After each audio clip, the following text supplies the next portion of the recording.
성부와 성자와 성령의 이름으로. 은총이 아득하신 마리아님 기뻐하소서. 주님께서 함께 계시니 여인 중에 복되시며 태중의 아들 예수님 또한 복되시나이다.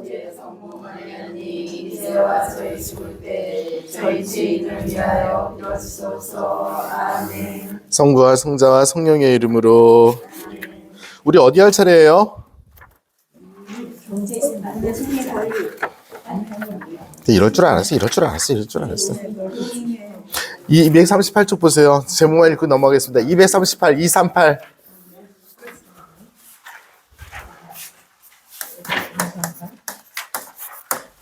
그냥 제목만 읽고 넘어가겠습니다. 중요하니까.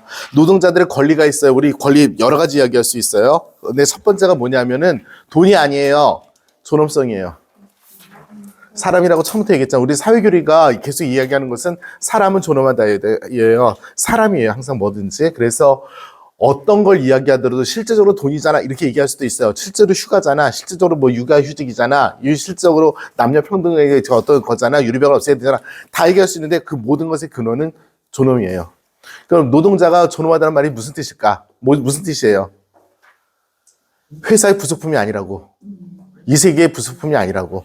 자, 제가 부언하지 않아도 잘 아시겠지만 모던 타임스라는 영화 보셨어요? 못 보셨어요? 네. 봤죠? 그거 꼭 늦게 대답해, 왜? 못 봤다.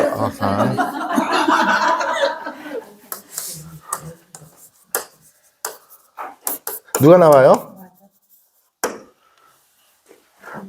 찰리 채플린이 나오는 영화인데 정말 꼭 한번 보시기 바랍니다. 사회교리를 공부하기 위해서라도. 이 어떤 거냐면은 자기가 지금 우리가 지금 산업화가 돼 있는 거예요. 산업화돼서 발달된 시기예요. 1950년대, 60년대.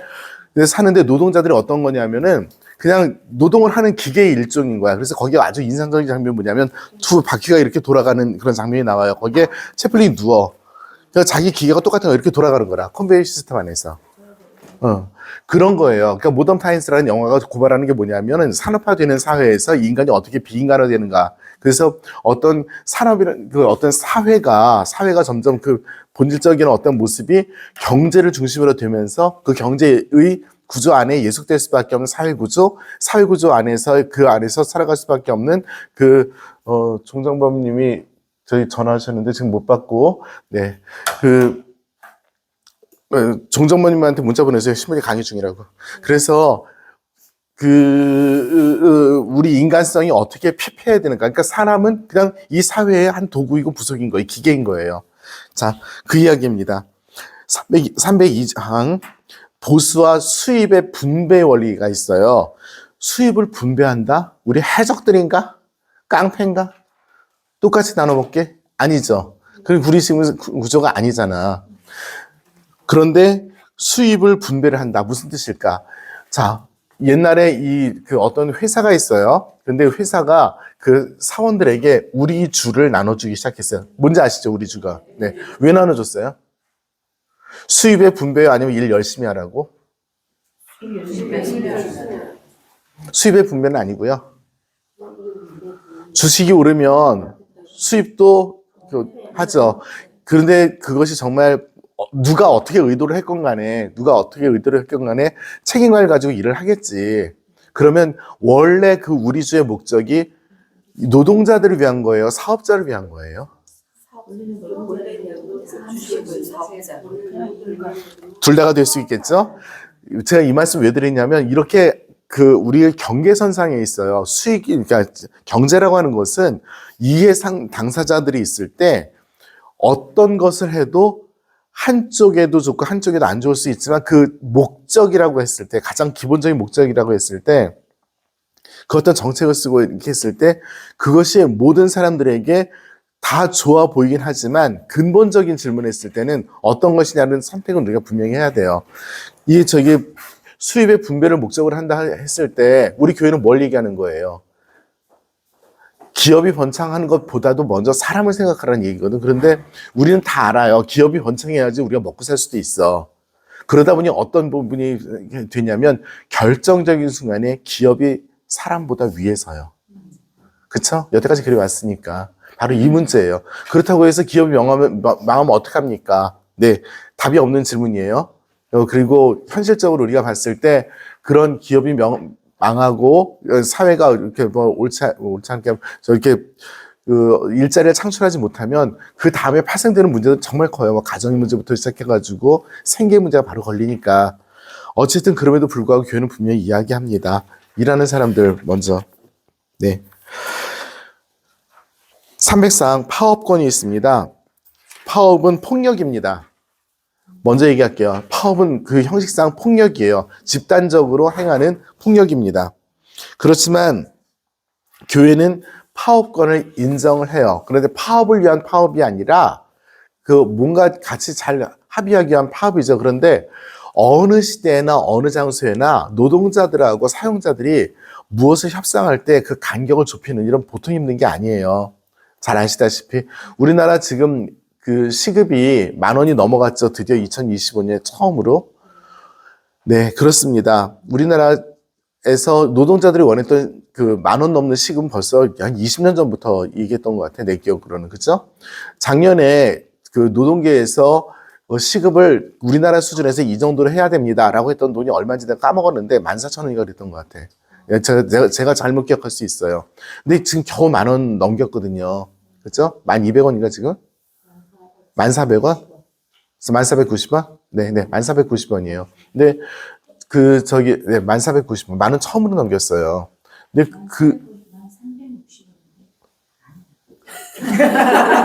네, 1,360원, 1,490원. 네, 그 사이에 있습니다. 네. 어쨌든 처음입니다. 우리나라 역사상 처음으로 10,000원을 넘긴 거예요. 그 문재인 정부 때 문재인 정부에서 그렇게 10,000원을 넘기려고 그랬는데 결국은 안 됐어요. 왜 안 됐을까? 왜 안 되는 카르텔이 있으니까 안 됐겠지. 근데 이 정부, 망한 정부에서 놀린다 그러니까 다들 협조를 했어요.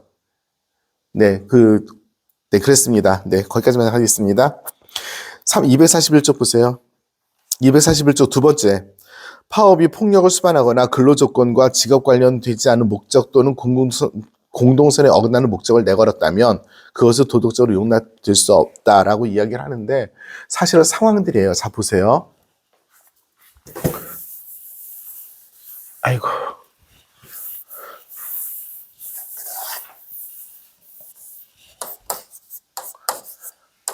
세계적으로 가장 큰 일이 있었던 게 뭐였어요? 이해 17년.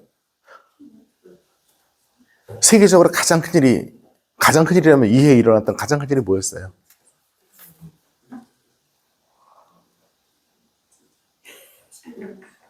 응?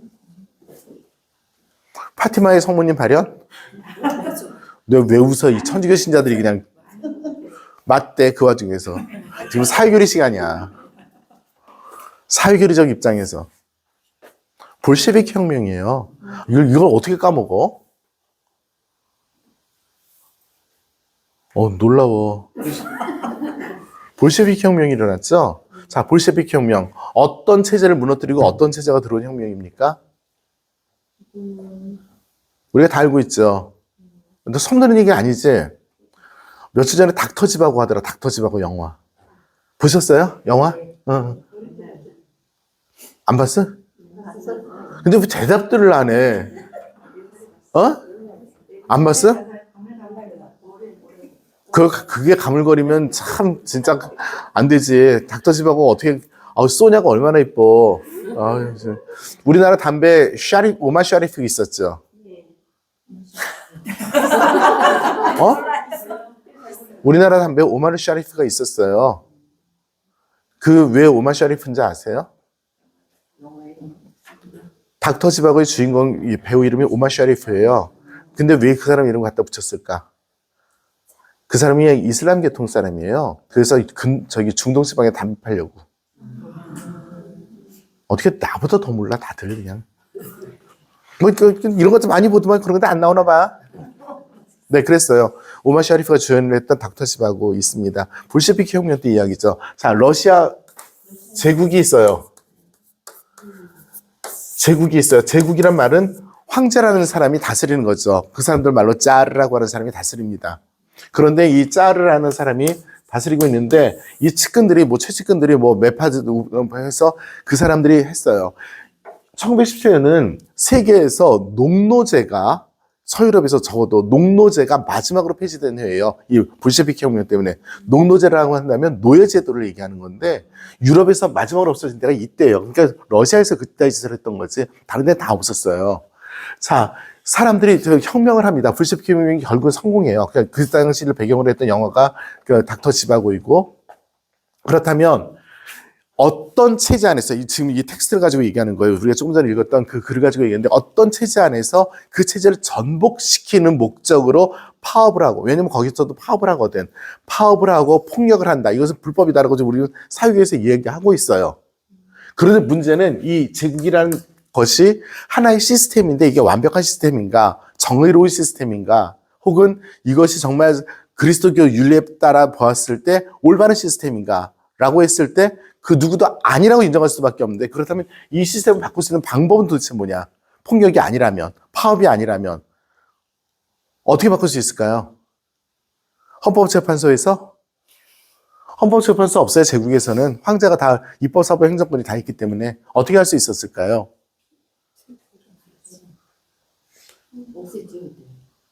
그러니까 어떻게 하면 좋겠냐고, 이런 체제에서. 조선 왕조 시절에 어떻게 하면 좋았을까요? 그 노예들이, 저희 천민들이 억울함을 당하고 있는데 신분의 그 격차 때문에 그 사람들이 이 시스템이 그 자체가 옳지가 않잖아요. 그리스도교 윤리에 봤을 땐 신분 격차가 있으면 안 되는 거잖아요. 근데 그 신분 격차가 법적으로 합법화되어 있는 그런 시스템에서는 어떻게 하면 그 시스템을 바꿀 수 있을까요? 복음적으로. 투표할까요? 투표라는 게 없어요. 그런 날은. 그죠? 자, 우리들의 딜레마가 여기에 있어요. 우리들의 딜레마가 바로 여기에 있어요. 폭력이라는 것은 우리 그리스도교에서 그 자체를 인정을 하지 않습니다. 그런데 정말 폭력이 아니면 안 될 것처럼 보이는 상황들이 있어요. 정말 피눈물 나는 얘기인데 그렇습니다. 우리나라도 안 겪은 거 아니고요. 얼마 전에도 겪었어요.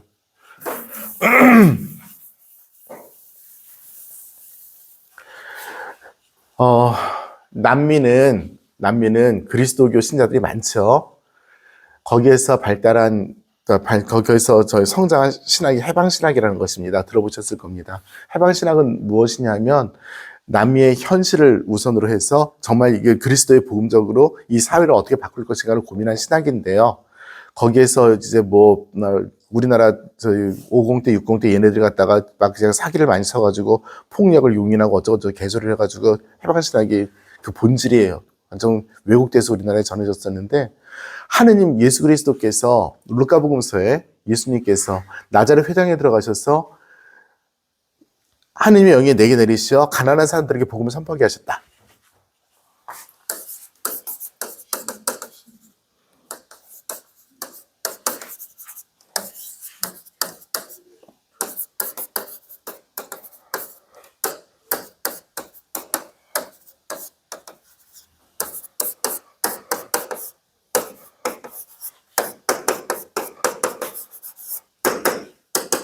이라고 얘기합니다. 오션 포 더 푸어.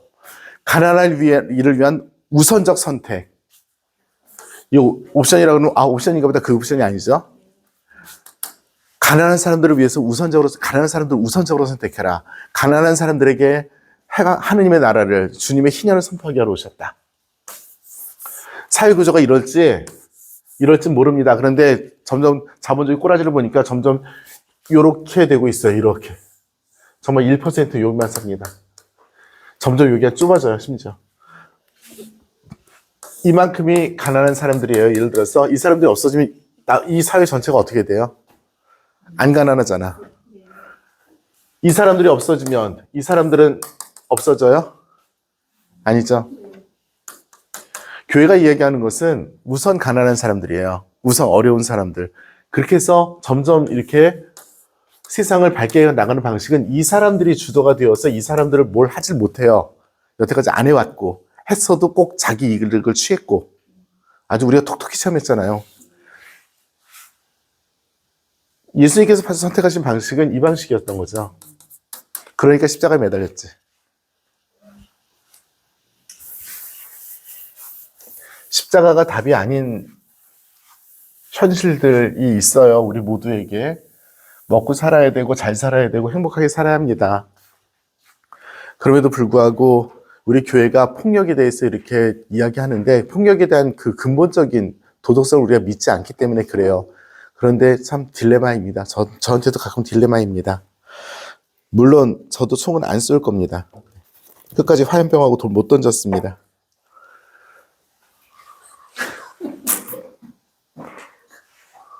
병을 주시네.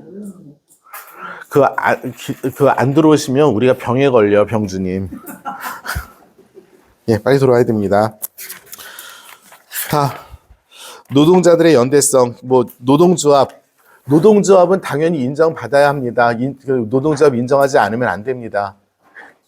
네. 243쪽 308항 보세요. 새로운 형태의 연대, 이 부분은 굉장히 중요해요. 경제와 금융의 매우 급격한 세계화 과정.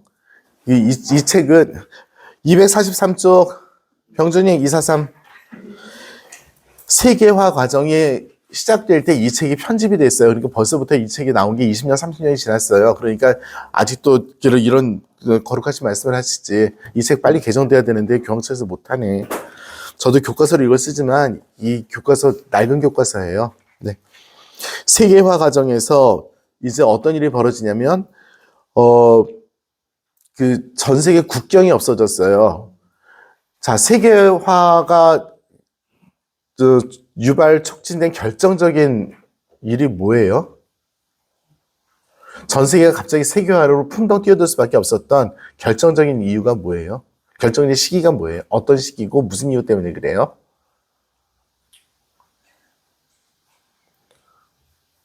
아주 숙연하게들 공부한다. 고개 예쁘게 숙이고.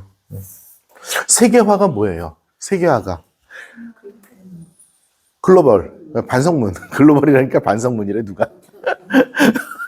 글로 벌 쓴다고.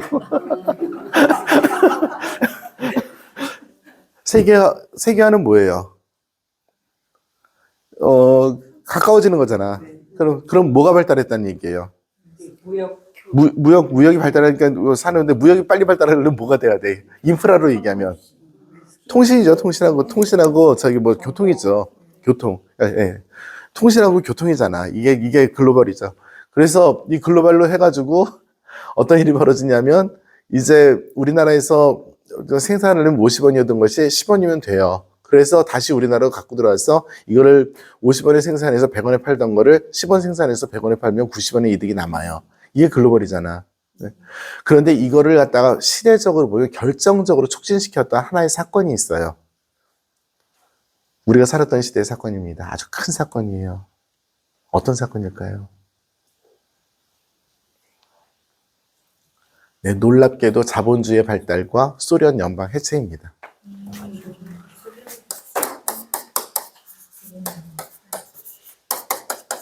저는 그냥 이걸 갖다가 자본주의화라고 얘기를 할게요. 자, 소련이라는 하나의 연방 국가가 있었어요. 수많은 나라들을 흡입해가지고 소비에트라는 이름으로써 여러 나라를 집어넣었죠. 거기에 포함됐던 수많은 나라들을 우리 잘 알고 있습니다. 헝가리, 체코, 슬로바키아. 이들은 체코슬로바키아가 한 나라였죠. 그 두 나라를 묶어가지고 하나의 나라로 만들어버린 거예요. 네, 뭐 불가리아, 루마니아 뭐 이런 나라들. 그 나라들이 이제 다 헤쳐지고, 그리고 소련이라는 국가가 그때까지 지향했던 것이 뭐냐면 사회주의고 공산주의였잖아요. 이제 그게 아니에요. 동시다발적으로 돈 놓고 돈 먹기에 뛰어듭니다. 그러다 보니까 어떤 일이 벌어지느냐. 돈 놓고 돈 먹기가 이제 판이 커진 거죠. 심지어 유럽이라는 사회는 돈이 많은 사회예요. 서유럽 돈이 많잖아요. 이 사람들이 동유럽을 투자의 대상으로 삼기 시작합니다. 그러면서 이 전 세계가 판이 커진 거죠. 대한민국은 91년 소련과 함께 새로운 역사적인 국교도 맺고, 그렇죠? 그리고 고르바초프가 우리나라 왔었던 거 아세요? 옐친도 왔었나요? 제가 알기로 고르바초프인가 옐친인가가 딱 3시간 동안 우리나라에 왔었어요. 제주도에. 서울로 안 왔어요. 서울로 온다는 것은 그날은 수도를 인정한다는 것이니까 안 왔어요. 제주도에 와서 뭐 했냐면 도장 땅땅 찍고 우리나라에서 차관 빌려가는 것 때문에 왔었어요. 네, 그렇습니다. 그렇습니다. 그렇게 돈이 무서운 거예요. 소련이라는 연방이 해체되면서 공산주의는 사실상 없어졌어요. 전 세계에서. 중국도 공산주의를 표방하고 있고 공산당 어쩌고저쩌고 하지만 사실은 철저한 자본주의입니다. 철저한 자본주의입니다. 아주 철저한 자본주의입니다. 전 세계가 다 자본이 됐어요. 자본이 있다는 말은 뭐예요? 사람이 없어졌어요. 사람이 없어졌어요. 자, 사람이 없어지니까 어떤 일이 벌어져요? 그 순수 자본주의는 자본이 자본을 더 많이 벌 수밖에 없잖아요. 그거를 정당하다고 인정을 해요. 아닌가요? 돈 있는 사람들이 돈 많이 벌잖아. 거기에 대해서 우리가 제재하고 컨트롤하는 게 있어요? 우리나라에서 돈 버는 사람들은 돈 있는 사람들이 돈을 벌지. 그래서 우리 보던 사람들이 이렇게 못 사나? 우리 같은 서민들은 어림도 없어요. 제가 좀 실례드릴까? 미안한 얘기일까? 우리 분당 신자들 다 서민들이잖아요. 그 자녀들이 뭐 어디 가서 뭐 잘하는 사람들 몇 명이나 있대요.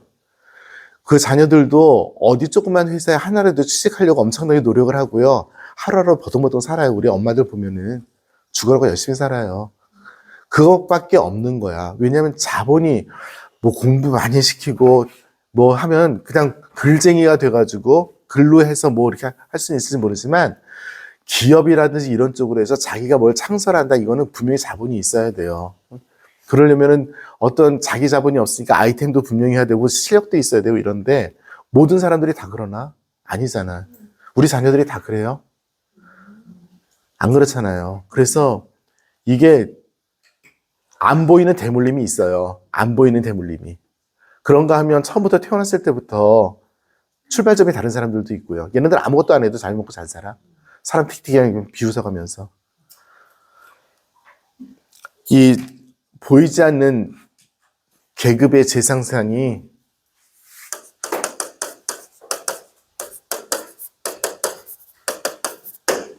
계급의 재생산이 우리나라에서도 이루어지고 있어요. 발현할 수 있어요. 자, 강남 스타일. 강남에서 계속 살아요.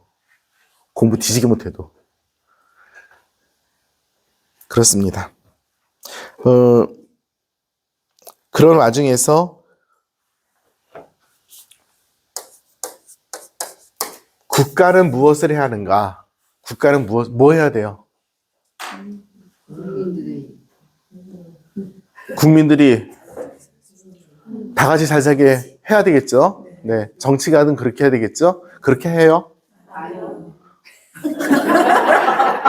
그러니까 대한민국이 이 꼴이지. 그러면 거기에 대해서 우리가 뭐를 해야 될까요?